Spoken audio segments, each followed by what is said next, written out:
Bonsoir à tous, bienvenue dans votre émission La Réunion Léla. On va parler de sujets qui malheureusement ne va pas faire de cette année 2021 une très belle année. On va parler du contexte social, on va aborder un petit peu ce qui peut se passer cette année concernant l'emploi, la lutte contre le chômage et surtout permettre aux entreprises de ne pas toutes fermer. C'est ce qu'on va voir dans Causement Réunionnais.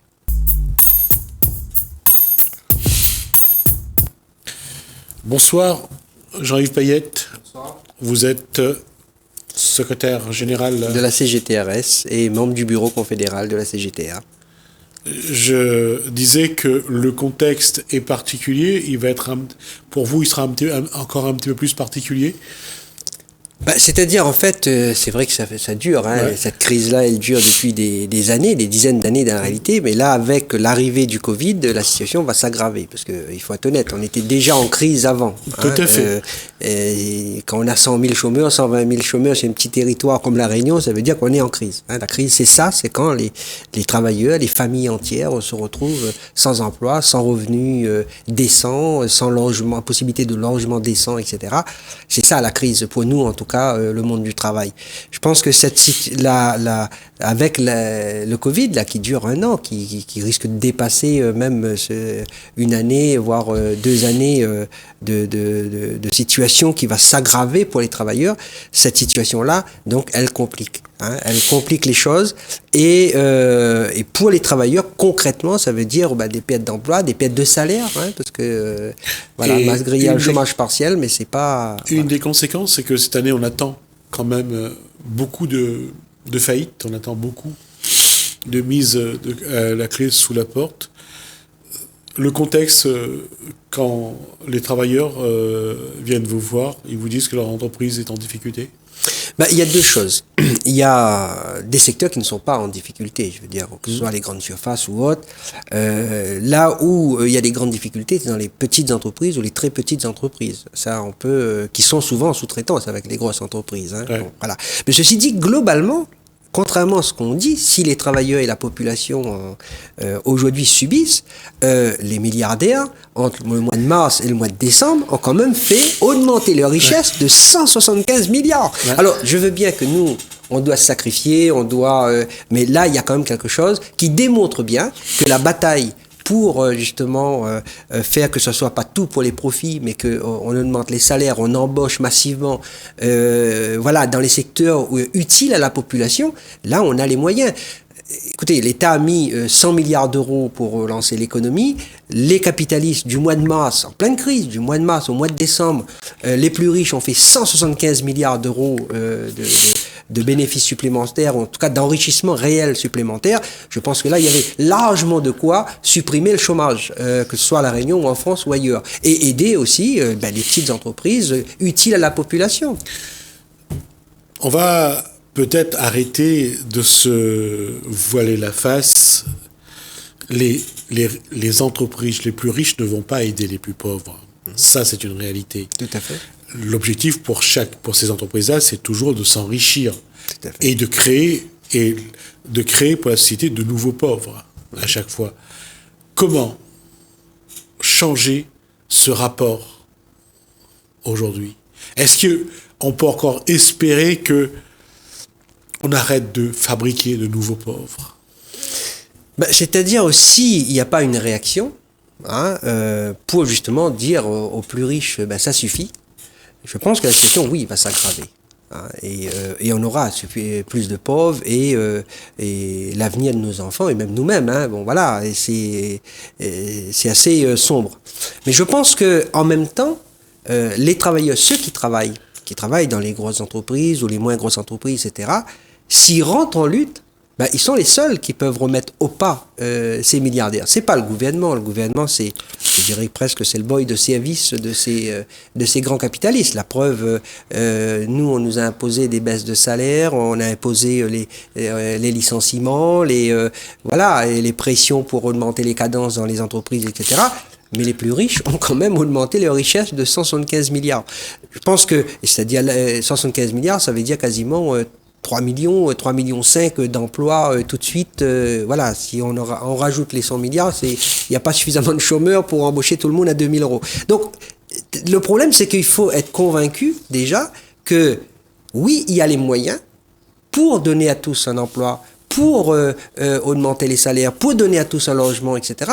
Et là, c'est et comprendre vers qui on doit contre qui on doit mener cette lutte-là, et dans quel but, avec quelles revendications, pour pouvoir les arracher et améliorer notre sort. Parce que c'est vrai que les capitalistes, ils vont pas tout d'un coup comme ça être très généreux. Oui, c'est ça aussi. C'est au gouvernement normalement de définir le cadre dans lequel doit évoluer l'économie. S'il y a 30 ans, ce cadre était politique, la politique dressait le cadre pour l'économie, aujourd'hui, l'économie dit à la politique quel cadre il a besoin. Donc, quel que soit le gouvernement et quel que soit le pays, le gouvernement est au service des plus riches. Comment définir un cadre où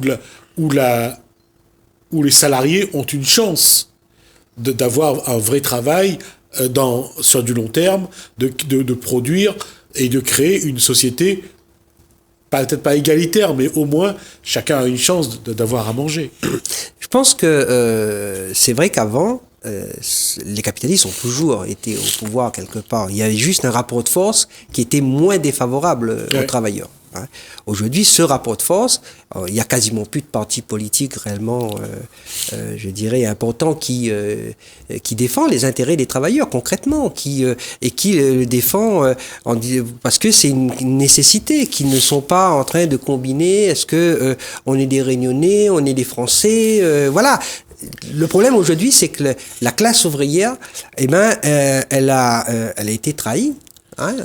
Par la gauche, il faut le dire, et donc il y a un affaiblissement très fort des syndicats, etc., qui est une réalité, mais en même temps, quand je rencontre des travailleurs, je vois tout de suite que l'embryon, il est là. Hein, les bourgeons sont là, et la colère qui est couverte aujourd'hui peut aujourd'hui fleurir et permettre de changer le rapport de force. Parce qu'aujourd'hui, c'est vrai que le rapport de force est défavorable aux plus pauvres et défavorable aux travailleurs qui peut-être par manque de perspective, mais si les travailleurs se mettent en lutte en disant voilà, il faut partager le travail, et ces milliards qui sont disponibles, c'est nous qui les avons créés, et nous exigeons qu'ils soient répartis envers tous ceux qui en ont besoin, que ce soit pour la construction de logements, pour ça. Voilà, je veux dire, il est inadmissible aujourd'hui en pleine période, alors que la population a besoin, je crois que les chiffres officiels, c'est 30-40 000 logements, on annonce des plans de licenciement dans le BTP, au niveau des caissiers, dans les supermarchés, donc les profits explosent. Les camarades sont encore à 900 euros, 950 euros. À l'aide à la personne, on voit des patrons de l'aide à la personne gérer des grosses entreprises de plusieurs centaines de salariés, rouler la mécanique avec le bénéfice de leur entreprise, alors que les filles sont quand même payées au SMIC pour faire un boulot noble. Je pense que tout ça, à un moment donné, il y aura une prise de conscience collective et pour dire stop à tout ça. Et oui, il faudra à un moment donné faire un choix entre leur profit ou notre vie. Alors, quand on regarde le contexte aujourd'hui, comment mener une bataille justement pour que là, en face, ils prennent des lois en faveur des plus modestes et des plus précaires? Le problème, c'est que c'est sûr qu'il faut préparer la lutte. Hein. Il faut préparer la lutte, il faut que dans chaque secteur d'activité, les camarades font l'inventaire des problèmes qu'ils rencontrent, les problèmes de salaire, les problèmes de surtravail, les problèmes des heures supplémentaires pas payées, etc. Et cela dans tous les secteurs d'activité, de manière à ce que on puisse collectivement faire un inventaire de tous les dégâts qu'il y a aujourd'hui. Et avec cet inventaire-là, mettre en place des revendications pour dire oui, aujourd'hui, vu le niveau de développement de la société, vu le niveau technologique qu'on a atteint, il faut travailler moins pour travailler tous. Et il faut travailler moins pour travailler tous avec le même salaire, puisque aujourd'hui, oui, globalement, il y a suffisamment de richesse pour donner à tous un travail et pour qu'on puisse tous travailler de manière utile à la société. Bien sûr, je parle pas que aujourd'hui, bien sûr, il y a plein de charges qui, je dirais, que les grosses entreprises reportent sur les entreprises sous-traitantes, etc., et qu'il faudra voir de près. Mais ceux qui font réellement, ceux qui comptent vraiment dans l'économie, c'est quand même ces grosses entreprises qui font des milliards de bénéfices.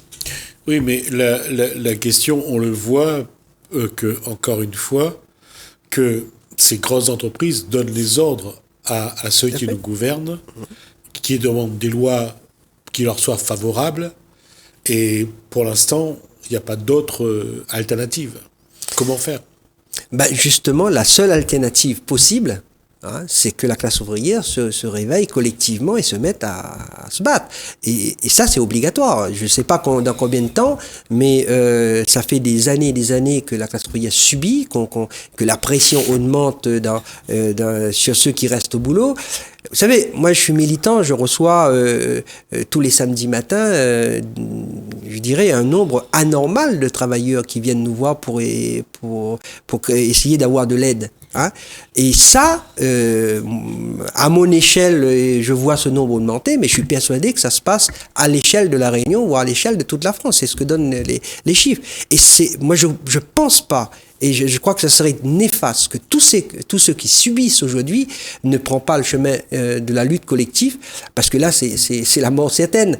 Moi, je refuse de dire que cette souffrance doit continuer à augmenter. Je refuse de dire que il faut, on accepte que des milliardaires puissent toucher 10 milliards en un mois, lorsque nous, ce qu'on a besoin, c'est nos 2000 euros, pour vivre dignement. On a besoin de logement, on a besoin d'embaucher dans le secteur de la santé. Et en plus, cet argent-là qui est accaparé par une toute petite minorité, c'est nous qui la produisions.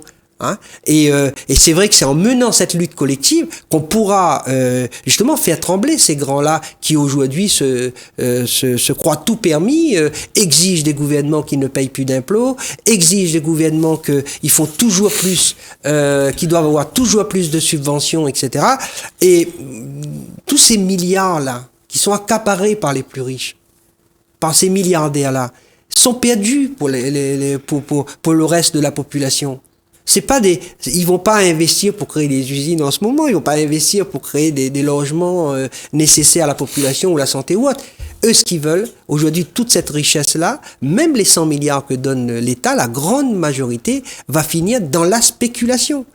Et c'est pour ça que, malgré ces milliards qui sont mis sur la table, il n'y a pas d'inflation sur le salaire ou pas particulièrement sur les prix. L'inflation se fait là où ils mettent leur argent en action, c'est-à-dire dans le milieu spéculatif, à la bourse et autres. Et je pense que, justement, on ne peut pas, à un moment donné, collectivement, il faut qu'il y ait une prise de conscience pour mener cette lutte.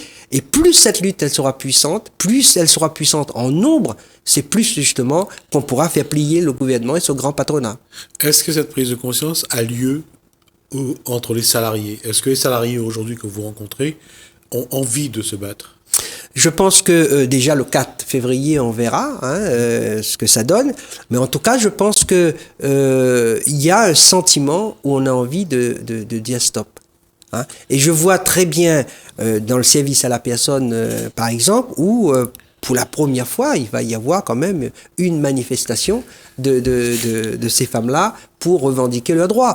Et je pense que ces femmes-là, justement, qui font quelque chose d'utile, peuvent aussi être un exemple pour tout le reste des travailleurs. Justement, là on parle du service à la personne. Est-ce qu'il y a d'autres activités nouvelles comme ça, enfin, peut-être pas nouvelles, mais qu'on voit enfin, qui commencent à s'organiser? Est-ce qu'il y a d'autres activités qui pourraient aujourd'hui changer un petit peu? Parce qu'il y a une évolution de la société. Les métiers d'avant commencent à être moins visibles. Est-ce qu'il faut que la société se prépare justement à défendre ces nouveaux métiers? Je pense que le problème, c'est qu'à La Réunion, il y a deux choses.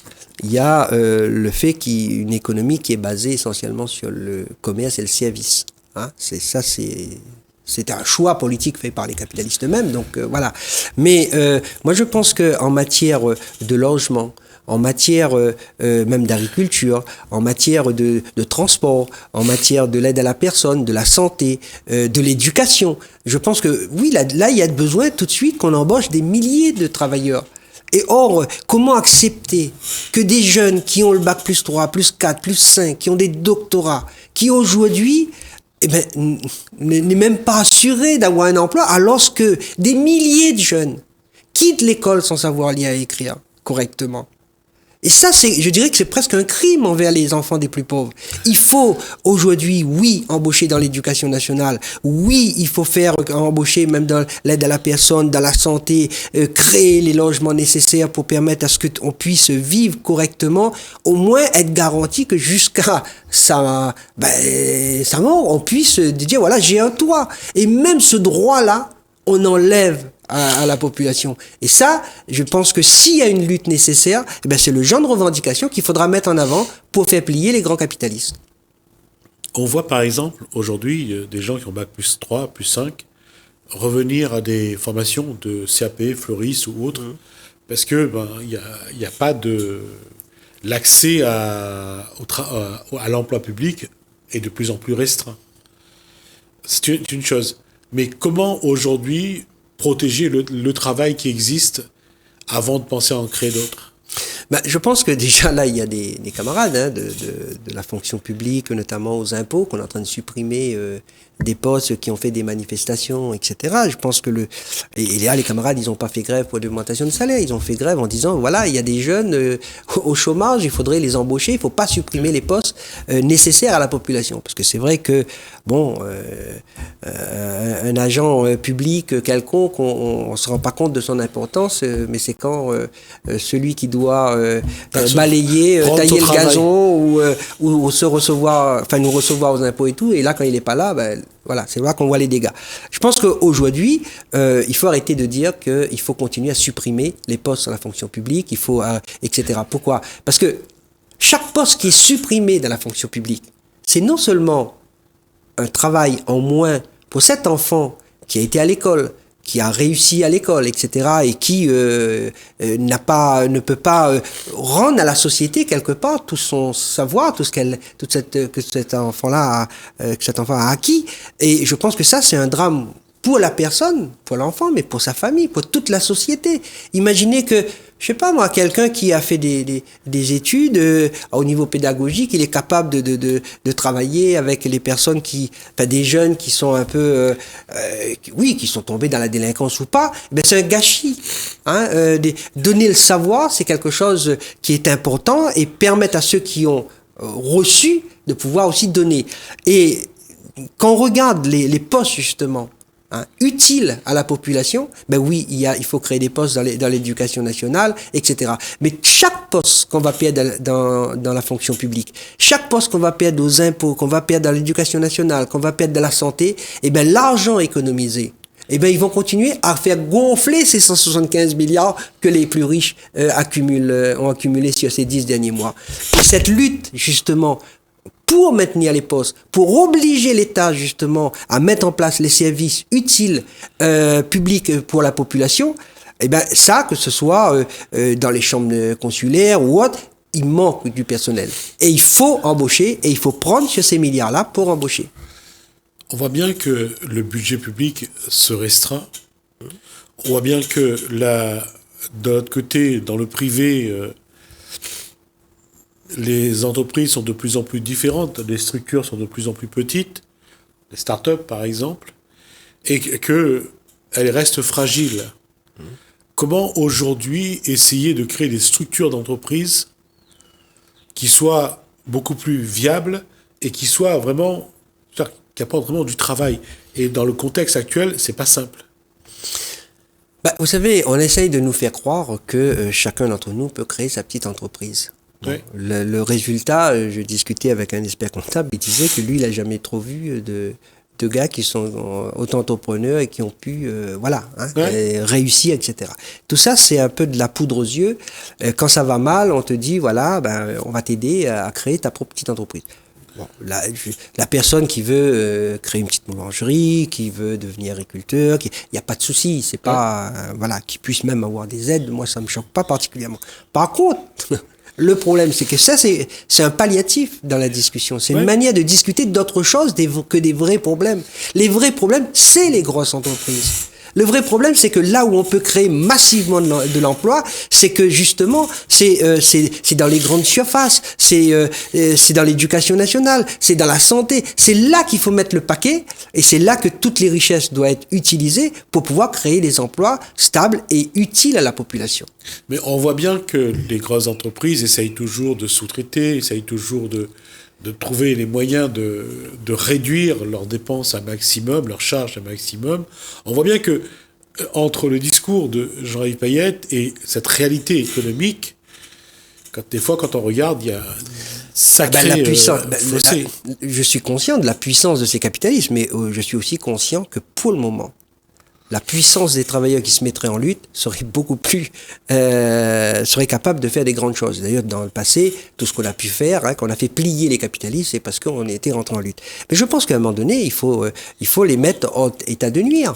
Je pense que aujourd'hui, quand des grands groupes comme Mayotte sont capables aujourd'hui de quasiment d'être seuls sur la place, c'est des secteurs d'activité, d'imposer des prix, de décider comment on doit vivre, qui doit travailler, qui ne doit pas travailler, etc.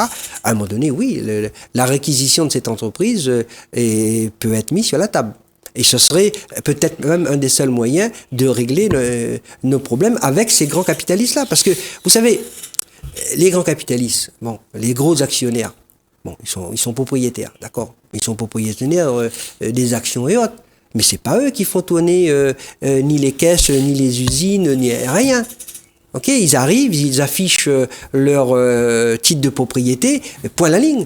Mais derrière, c'est les milliers de travailleurs qui font le boulot. Je vois pas pourquoi, pour continuer à faire engraisser ces quelques actionnaires, on va nous suer, accepter l'augmentation des cadences, l'augmentation du chômage, etc. Et ça, si les travailleurs rentrent en lutte, oui, les capitalistes, de toute façon, ils seront obligés de céder. Hein, voilà. Et comment faire aujourd'hui, et rapidement, comment mobiliser aujourd'hui? Parce que c'est ça qui est important. S'il y a du monde dans la rue, le gouvernement va vous entendre. Mais s'il n'y a personne... je pense que ce qu'il faut, c'est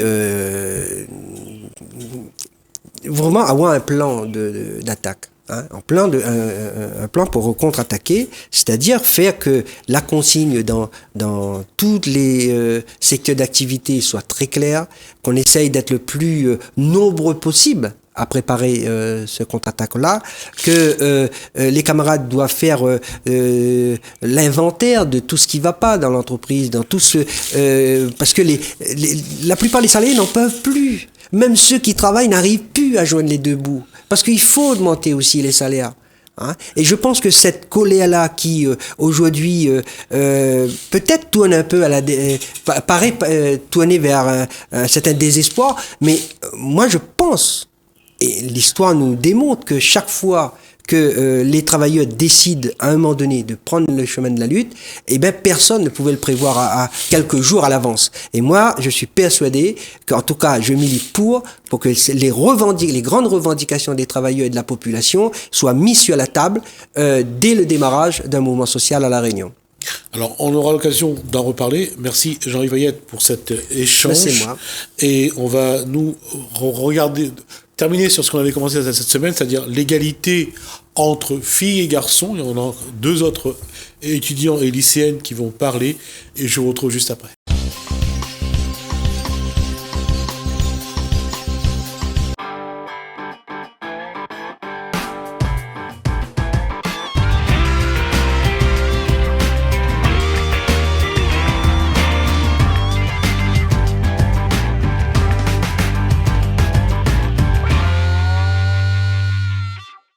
Quel est votre avis et quelle est votre opinion sur les stéréotypes entre filles et garçons ? Je pense que ces stéréotypes, quoi qu'on en dise aujourd'hui, c'est encore très présent. Et c'est là où c'est insidieux parce que c'est présent dans l'inconscient en fait. On pense que les choses évoluent, et c'est le cas, elles évoluent. Mais il y a toujours des petites remarques, des petits réflexes. Par exemple, aujourd'hui, même au lycée, on a des toilettes roses pour les filles et bleues pour les garçons. Et ce genre de choses, mine de rien, surtout dans l'enfance, ça préconditionne les gens pour que même s'ils évoluent, ils aient toujours ça en tête d'une certaine manière. Par exemple, l'idée de garçon manqué pour les enfants, une petite fille qui court, qui fait du sport, on lui dit t'es un garçon manqué comme si elle avait raté sa féminité. Un garçon qui pleure ou qui est calme ou qui est réservé, on va lui dire oh bah lui il est un peu comme une fille, il est pas très masculin, c'est une fillette.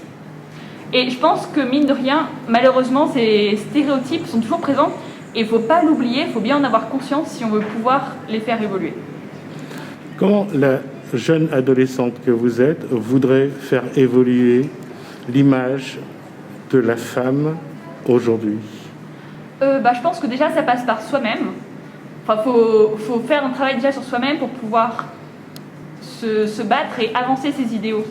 En gros, faut pas rester en arrière en se disant c'est les autres qui vont le faire. Faut pouvoir s'exprimer là-dessus, par exemple comme on le fait aujourd'hui. Aujourd'hui, on a fait un débat justement sur l'égalité homme-fille. Je pense que c'est aussi une bonne idée, une manière de sensibiliser déjà les jeunes à ces problématiques-là, pour qu'ils puissent se battre pour et avoir conscience qu'il y a des problèmes encore à résoudre. Aujourd'hui, à votre âge et dans votre environnement, dans la cour du lycée Saint-Paul IV, quelles sont les petites choses qu'il faudrait faire évoluer et que vous, en tant qu'élève, avec vos copains garçons et filles, vous pouvez faire évoluer? Nous, ici, dans notre lycée, de mon expérience personnelle, je trouve qu'on a la chance de ne pas sentir tant de différenciation filles-garçons que ça, tant de sexisme, même s'il y a toujours des petites remarques, il y a bien sûr, comme je vous ai dit, certains problèmes avec les installations. Mais je pense que de manière générale, juste dans les discussions, la manière dont on en parle avec ses amis, c'est quelque chose d'important quand même parce que c'est une part importante de la socialisation. Et en tant que jeune, c'est rien quand on en parle avec ses potes de soulever le problème et de pointer du doigt certaines remarques qu'ils font et qui sont déplacées, mais c'est quand même un grand pas. Pour vous, quel va être le stéréotype pour lequel vous allez vous battre pour faire évoluer, pour changer? Le fait que la femme soit inférieure à... Non, le fait que, de manière générale, une femme soit inférieure à l'homme parce qu'elle n'a pas le même corps. Elle n'a pas les mêmes capacités physiques et mentales. C'était purement... Enfin, il y a des choses qui sont vraies dedans, mais ça n'inclut pas le fait qu'une femme n'ait pas à avoir les mêmes droits.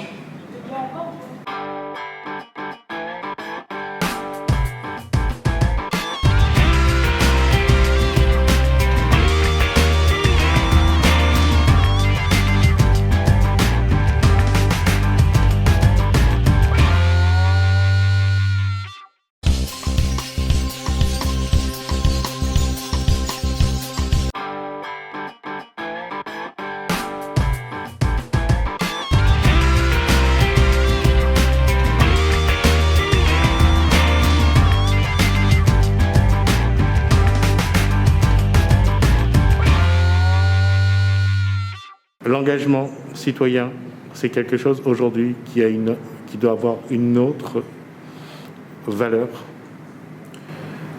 Selon moi, non, puisque l'engagement citoyen a toujours eu la même valeur, celle de promouvoir la société dans laquelle on est.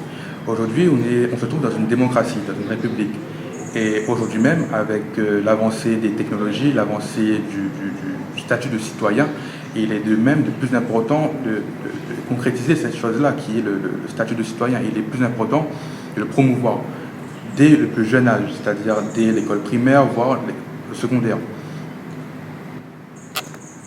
Mais qu'est-ce qu'il faut faire aujourd'hui, justement, pour que le citoyen s'engage réellement? Parce qu'entre les belles phrases, les bonnes volontés, les engagements théoriques, les gens passent souvent leur temps à faire la révolution devant leur téléviseur dans leur salon. Justement, là il y a le problème. Pour résoudre ce problème, il faudrait toucher au développement durable, qui lui, consiste à entretenir ou à se consacrer aux plusieurs piliers de ce dernier, tel l'environnement. Là encore, on peut être un bon citoyen en privilégiant l'environnement, en faisant des actions environnementales pour notre planète, ou encore sociétales dans le but de se concrétiser, s'investir dans la vie sociétale. C'est là le problème, justement. Est-ce que l'être humain, en tant qu'individu, s'intéresse encore aux autres et ne s'intéresse qu'à lui et à son petit environnement? justement, du fait de la mondialisation, l'être humain a plus tendance à privilégier l'individualisme. Et c'est tout le problème, puisque nous sommes amenés à vivre ensemble, pourquoi pas le faire ensemble? C'est le but. Comment on apprend à vivre en communauté, en collectivité, quand on a 15, 20 ans, quand on est donc adolescent? Et comment on doit continuer à apprendre à avoir un esprit collectif en grandissant? Parce qu'on a l'impression que l'être humain, plus il avance dans le temps, plus il trouve dans l'individualisme la solution à ses problèmes.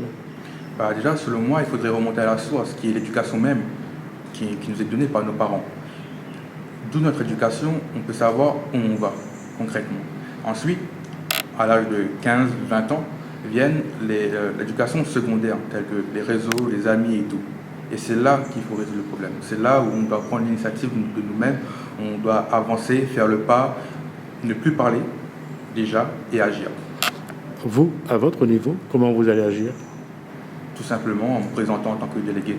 Tout simplement, ou même écouter les débats, donner mon opinion. Même s'il y a peu de personnes pour l'entendre, au moins, je l'aurais fait, car chaque parole compte.